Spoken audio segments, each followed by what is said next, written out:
आता राजकीय घडामोडींचा वेगवान आढावा घेऊयात। जळगावमध्ये महापौर पदाच्या हालचालींना वेग आलाय। महापौर पदासाठी महायुतीच्या वतीनं पहिली बैठक अजिंठा विश्रामगृह इथे घेण्यात आली। या बैठकीत भाजप आणि शिवसेनेच्या नेत्यांची उपस्थिती होती।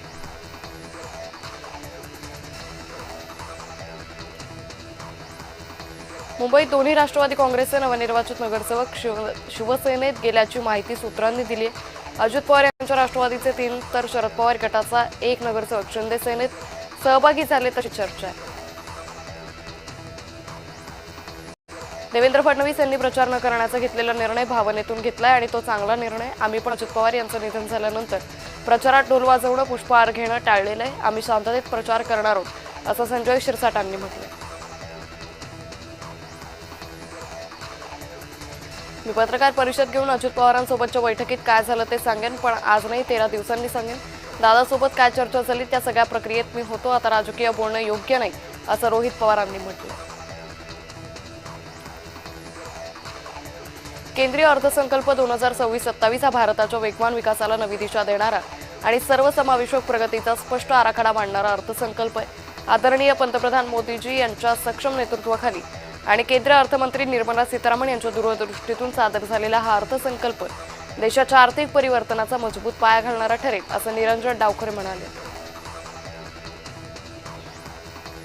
पुण्यामध्ये राष्ट्रवादीकडून जिल्हा परिषद आणि पंचायत समितीचा प्रचार सुरू आहे। हा प्रचार सध्या साध्या पद्धतीने केला जातोय। आजपर्यंत अजितदादांनी केलेल्या विकासाच्या ताकदीवर जनता आम्हाला संधी देईल असा विश्वास प्रफुल्ल शिवले यांनी व्यक्त केला। सांगली जिल्ह्यातील वाळवा आणि भावजी जिल्हा परिषद मतदार संघातील जिल्हा परिषद पंचायत समितीच्या उमेदवारांच्या प्रचारात उपमुख्यमंत्री एकनाथ शिंदेंनी वाळवामध्ये हुतात्मा मैदानावर सभा घेतली। आष्टामध्ये तातडीने MIDC उभारली जाईल अशी घोषणाही त्यांनी केली।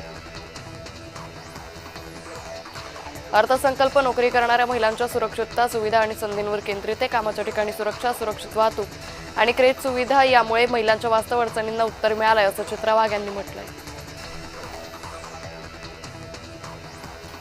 अजित पवार यांच्याकडे असलेलं अर्थ खातं NCPला न मिळण्यामागचं खरं कारण समोर आलंय। अदिती तटकरे यांना अर्थसंकल्प मांडू द्या अशी मागणी पक्षातील वरिष्ठ नेत्यांनी फडणवीसांकडे केल्याची खात्री लायक सूत्रांची माहिती। केंद्रीय अर्थसंकल्पावर राज्यसभा खासदार अनिल बोंडेंनी प्रतिक्रिया दिली। या बजेटमध्ये सर्व क्षेत्रांना न्याय देण्यात आलाय। तळागाळातल्या लोकांना सरकारी योजनांचा लाभ मिळावा अशी संकल्पना बजेटमध्ये मांडल्याचं बोंडे म्हणाले। आजच्या बजेटमध्ये महाराष्ट्रापेक्षा गुजरातला वाटा जास्त आहे। महाराष्ट्रातल्या खासदारांनी दिल्लीत भांडलं पाहिजे। बजेटचा आकडा फुगत असला तरी शेतकऱ्यांसाठी मात्र बजेट लहान होतंय असं बच्चू कडू यांनी म्हटलेलं आहे। 2 फेब्रुवारी भाजपचे आमदार सुरेश धस यांचा वाढदिवस होता। उपमुख्यमंत्री अजित पवारांच्या अपघाती निधनामुळे आमदार सुरेश धस यांच्या कार्यकर्त्यांनी वाढदिवसाचे सर्व कार्यक्रम रद्द केले। सुनेत्रा पवार या अजितदादांची पत्नी आणि माजी मंत्र्यांची भगिनी आहे। त्यामुळे कुटुंबात राजकारण कसं करावं लागतं आणि राज्य कसं चालवावं लागतं हे त्यांनी जवळून पाहिलंय। त्यामुळे त्या महाराष्ट्रासाठी चांगलं काम करतील असा विश्वास मंत्री गुलाबराव पाटलांनी व्यक्त केला। सर्व पवार कुटुंबातील सदस्यांना या परिस्थितीत हा धक्का आणि दुःख पचवणं अत्यंत कठीण आहे। अशा परिस्थितीत ज्या काही बातम्या पेरल्या जात आहेत ते सत्य आहे का ते पाहूनच प्रसारित करावी ही विनंती विकास पासलकर यांनी केली आहे। महाराष्ट्रातून सर्वाधिक कर हा मुंबईतून दिला जातो। त्यामुळे महाराष्ट्र आणि मुंबईच्या वाट्याला बजेटमधून अपेक्षा होत्या, मात्र केंद्रीय बजेटमधून मुंबई आणि महाराष्ट्राला काही मिळालं नाही। हा महाराष्ट्राचा घोर अपमान आहे असं अर्थसंकल्पावर टीका करत महेश सावंत यांनी म्हटलंय।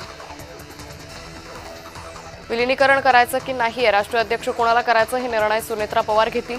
दर मंगळवारी आम्ही देवगिरी सोबत असतानाही विलीनीकरणाबाबत कधी चर्चा झाली नव्हती असं वक्तव्य आमदार सुनील शेळके यांनी केलं। देशात ते सादर झालेले अर्थसंकल्पीय बजेट हे सर्वसामान्य लोकांचे कंबरडं मोडणार आहे। टॅक्सपेअर लोकांची घोर निराशा करणार आहे। मुंबईतून महाराष्ट्रातून सर्वाधिक कर देशाला जातो, मात्र महाराष्ट्राला काही मिळालं नाही असं म्हणत विनायक राऊतांनी बजेटवर टीका केली। दोन्ही राष्ट्रवादी विलीनीकरणाबाबत दादांची चर्चा वहिनीसोबत झाली असेल। वहिनी आमच्या नेते, वहिनी या राष्ट्रीय अध्यक्ष होतील, उत्तराधिकारी हा सुनेत्रा पवार असतील असं वक्तव्य माणिकराव कोकट यांनी केलं। विकसित भारताच्या दृष्टीने महत्त्वाचा अर्थसंकल्प मांडलाय। भारताच्या सर्वांगीण विकासासाठी अर्थसंकल्प आहे। गरीब कल्याणासाठी अर्थसंकल्प आहे। लोकांच्या नागरिकांच्या सर्व इच्छा पूर्ण करणारा अर्थसंकल्प असल्याचं गिरीश महाजन म्हणाले। शेतकरी नेते रविकांत तुपकर यांनी अर्थसंकल्पावर टीका केली. शेतकऱ्यांची दिशाभूल करणारा हा अर्थसंकल्प आहे असं तुपकर म्हणाले. शेतकऱ्यांसाठी हमीभाव, सिंचन आणि शेतमाल प्रक्रिया उद्योगासाठी तरतूद केल्या अपेक्षित होती, मात्र ती करण्यात आली नाही अशी टीका तुपकरांनी केली आहे. गृह राज्यमंत्री पंकज भोयर यांनी अर्थसंकल्पावर प्रतिक्रिया दिली. आत्मनिर्भर भारत, विकसित भारत करण्याच्या दिशेनं यंदाच्या अर्थसंकल्पात पाऊल उचलले. सर्वसामान्य माणसाला केंद्रबिंदू मानून महत्त्वाचे निर्णय घेण्यात आले असं भोयर म्हणाले.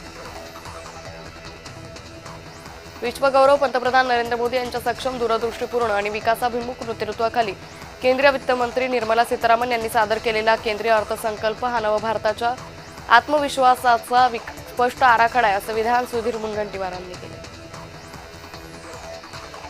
पंढरपुरात जिल्हा परिषद पंचायत समिती निवडणुकीत विरोधक एकत्र आलेत. भाजपला पराभूत करण्यासाठी विठ्ठल परिवाराअंतर्गत विरोधक एकत्र आले.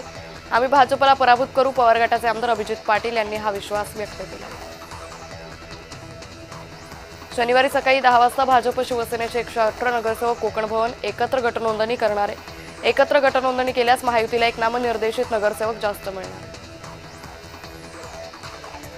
केंद्रीय अर्थसंकल्प बजेटवर अमरावतीचे काँग्रेस पक्षाचे खासदार बळवंत वानखडे यांनी टीका केली आहे. हे बजेट शेतकरी, शेतमजूर, सर्वसामान्य कष्टकरी, बेरोजगार युवक यांच्यासाठी नाही असं वानखडे यांनी टीका केली. राष्ट्रवादी एकत्रीकरणाची आम्ही जी चर्चा केली ती अजितदादांसोबत केली. आता ते हयात नाही, त्यामुळे या गोष्टी आम्हाला भांडवल करायचं नाही. ज्यावेळी बोललो होतो त्यात कोणताही राजकीय हेतू नव्हता असं शशिकांत शिंदे यांनी म्हटलंय. संजय राऊत यांना घराणेशाहीवर बोलण्याचा नैतिक अधिकार नाही. संजय राऊतांनी सांगावं, उद्धव ठाकरे मुख्यमंत्री असताना आदित्य ठाकरे यांना मंत्री का केलं असा सवाल चंद्रशेखर बावनकुळे यांनी उपस्थित केला. प्रफुल्ल पटेल यांची एनसीपीच्या राष्ट्रीय अध्यक्षपदी नियुक्ती झाल्याचं मोठं विधान केंद्रीय मंत्री पियुष गोयल यांनी केलं. यावर पियुष गोयल यांनी माझ्याकडे चुकीची माहिती आली होती म्हणून ते विधान झालं असं स्पष्टीकरण दिलं. राष्ट्रवादी काँग्रेस पक्षाच्या राष्ट्रीय अध्यक्षपदी माझी नियुक्ती झाल्याबद्दलच्या बातम्या काही प्रसारमाध्यमांमध्ये दाखवल्या जात आहेत. या बातम्या पूर्णपणे निराधार आहेत, त्यात काही तथ्य नाही असं स्पष्टीकरण खासदार प्रफुल्ल पटेल यांनी दिलं. रायगड जिल्हा परिषद पंचायत समिती निवडणुकीची रणधुमाळी सुरू झाली आहे. महायुतीतील घटक पक्ष एकमेकांच्या विरोधात लढत आहे. भाजपचे नेते प्रवीण दरेकर यांनी पोलादपूरमधून भाजप, राष्ट्रवादी, आरपीआय आणि ठाकरेंची सेना युतीतील उमेदवारांच्या प्रचार सभेत हजेरी लावली.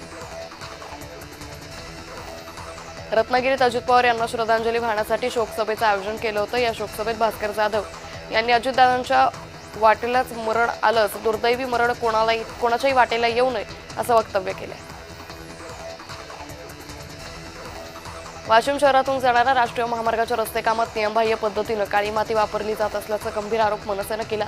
सुरू असलेल्या कामाची चौकशी करून संबंधित कंत्राटदारावर कारवाईची मागणी वाशिम मनसेकडून करण्यात आली.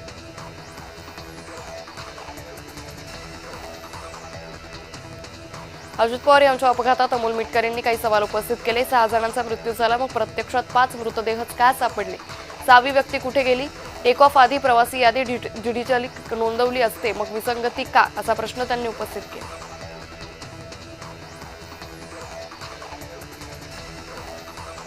दिवंगत अजित पवार यांना श्रद्धांजली अर्पण करण्यासाठी येवल्यात सर्वपक्षीय शोकसभेचं आयोजन करण्यात आलं होतं. यावेळी कृषी उत्पन्न बाजार समितीला अजित पवारांचं नाव देऊन पुतळा उभारावा असा प्रस्तावही मांडण्यात आला. अजित पवार अपघात प्रकरणी अमोल मिटकर यांनी काही सवाल उपस्थित केले. सूरज चव्हाण यांनीही भाष्य केले. या प्रकरणी चौकशी सुरू आहे, आम्हालाही सत्य जाणून घ्यायचंय, सगळी माहिती समोर आली पाहिजे असं चव्हाण म्हणाले. 3 लाखांचा पंप 25,000 रुपयात देणार आहोत. शासकीय बांधकामांना सोलर टॉप बसवून देणार, तशा योजना तयार केल्यात. रस्ते विकासांची योजना आरोग्य विभाग यांना सोलर माध्यमातून नियोजन करण्याचं मंत्री चंद्रशेखर बावनकुळे यांनी म्हटलंय. अजित पवार गेल्यानं मोठं दुःख आहे. सुनेत्राताई यांचं दुःख खूप मोठं आहे. जनतेच्या कल्याणासाठी त्यांनी निर्णय घेतलाय. अजितदादांचा जो संकल्प आहे त्याला जिवंत ठेवण्यासाठी सुनेत्रा पवारांनी निर्णय घेतल्याचं बावनकुळे म्हटले.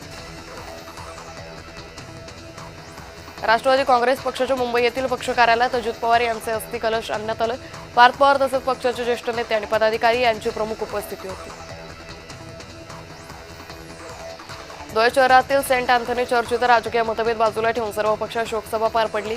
या शोकसभेला जिल्ह्याचे पालकमंत्री जयकुमार रावल, राष्ट्रवादीचे आमदार अनिल पाटील, धुळे ग्रामीणचे आमदार राम भदाणे उपस्थित होते. माझ्यासारख्या सामान्य कार्यकर्त्यावर अन्याय करतो त्याला कराड उत्तरची जनता कधीच माफ नाही, अशा शब्दात नाव न घेता भाजपचे आमदार मनोज घोरपडे यांच्यावर भाजपचे किसान मोर्चाचे प्रदेश सरचिटणीस रामकृष्ण वेताळ यांनी टीका केली. रायगड जिल्ह्यात जिल्हा परिषद आणि पंचायत समिती निवडणुकीत उमेदवारांचा प्रचार सुरू झालाय. प्रत्येक घरी जाऊन प्रचार करण्यावर अधिक भर दिला जातोय. मंत्री भरत गोगावले यांच्यावर असणारा विश्वास आम्हाला विजयाकडे घेऊन जाईल असा विश्वास महाड मतदारसंघातील शिवसेनेच्या उमेदवारांनी व्यक्त केला. जिल्हा परिषद आणि पंचायत समिती निवडणुकीत संपूर्ण जिल्ह्यात महायुतीचे उमेदवार रेकॉर्ड ब्रेक मतांनी निवडून येतील असा विश्वास आमदार निलेश राणे यांनी व्यक्त केला. बारामती अपघातग्रस्त विमानाचे सर्व पार्ट्स, विमानाचे तुकडे, विमानाचा अर्धा तुकडा हा एका कंटेनरमध्ये भरून तोही मुंबईकडे घेऊन जाणार असल्याची माहिती मिळते. विमान अपघात कशामुळे झाला, या अपघातग्रस्त घटनेतून नेमका आता काय समोर येणार याकडे सर्वांचं लक्ष आहे. विकसित भारताकडे दमदार पाऊल टाकणारा हा अर्थसंकल्प शहरीकरणाला नियोजनबद्ध करून उद्योग आणि उद्योजकतेला प्रोत्साहन देऊन गुंतवणूक आणि रोजगार निर्मितीसाठी खंबीर उपाययोजना या अर्थसंकल्पातून करण्यात आल्या. मुख्यमंत्री फडणवीसांनी यावरून आशावाद व्यक्त केला.